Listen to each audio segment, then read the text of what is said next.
This is Morty back with another video. This is going to be a build update with gear and kind of where I'm going with the build now. So there have been people that have been asking about gear, so I'm just gonna mouse over real quick. You guys can pause it and check out each one of these items yourself.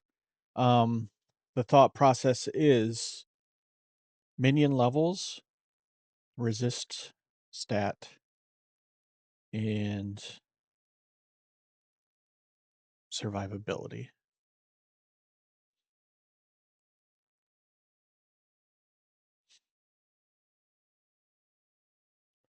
So the um some of the items I got just for testing purposes, the Ghost Wraith, I'm probably gonna upgrade that to a better one with open sockets as I move towards some kind of hybrid um curse minion build. So currently I have curses on a weapon swap so that I can drop my flammability with a weapon swap that hits about 80% and then swap back to minions.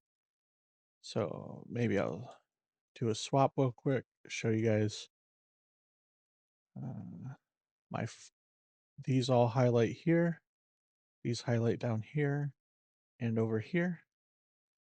The reason why I'm grabbing these are for the slow magnitude. So if I get in a bad spot, I can weapon swap and the mobs are slowed. I think it's my temp change is 80 something percent, 86%. So it makes it a lot easier to deal with bad situations that I see coming. And then I can weapon swap back and throw out some minions.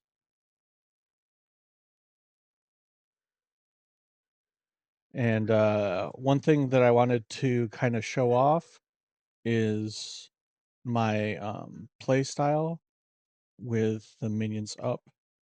Um, I just run around the map and drop gas clouds, and I'm using it as like a one ability type build. Um, the gas clouds kill things fast enough. I just outran my skeletons, unfortunately. So I just move forward, sometimes weapon swap to keep catch up the skeletons with me. And if I come to a named, I'll drop a gas cloud, then a solar orb, and it'll blow them up right away. So the reason why I use solar orb on this character is because I have um, fire exposure attached to it, and fire exposure only works with hits. So if you're using your flame wall, you're not going to get that additional fire exposure with flame walls. So when my solar orb hits, I think it's 26% debuff. And then with 80 plus percent debuff on my um, flammability, it makes most bosses explode. So I wanted to also in this video go over my boss setup. So because I have um, a lot of my minion damage on weapon swap, when I'm dropping the curse, I switch back by using my Winter's Eye or Eye of Winter. And then the normal cadence is drop a couple smokes, sacrifice and Winter's Orb. And then when the boss actually spawns, they'll have some rage. They'll then explode the boss once I have the solar orb out on them. Um, Sometimes I'll throw an Eye of Winter before I drop the solar's orb. So the boss gets the debuff from the Eye of Winter as well. And the Eye of Winter debuff is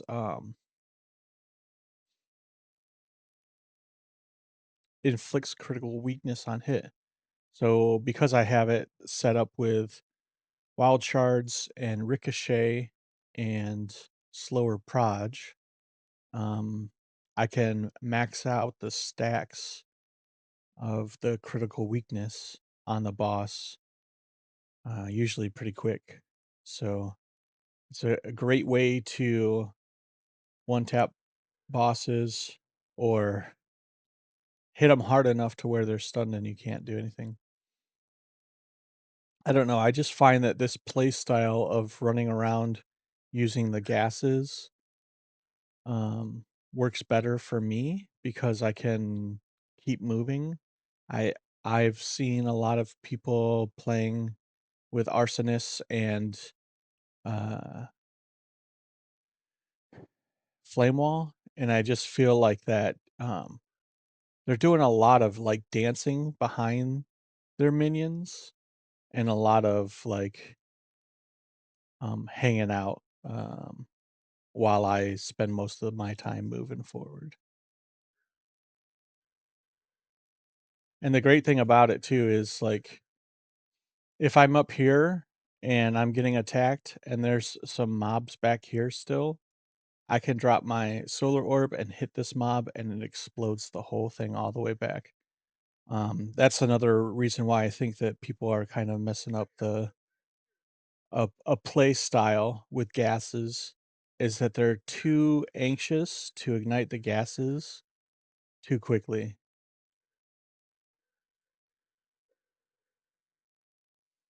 So you don't need to ignite on every single hit. A lot of the mobs are gonna just die from the gas by itself anyhow. I'll show you my gas DPS. And I'm only basically running on a 5 lake right now because my setup's not finalized. So I'm running um, inspiration right now to cut my mana costs a little bit. But my gas arrow, just the poison cloud, is doing 35,000 per use. And then the explosion on it is doing, 132,000.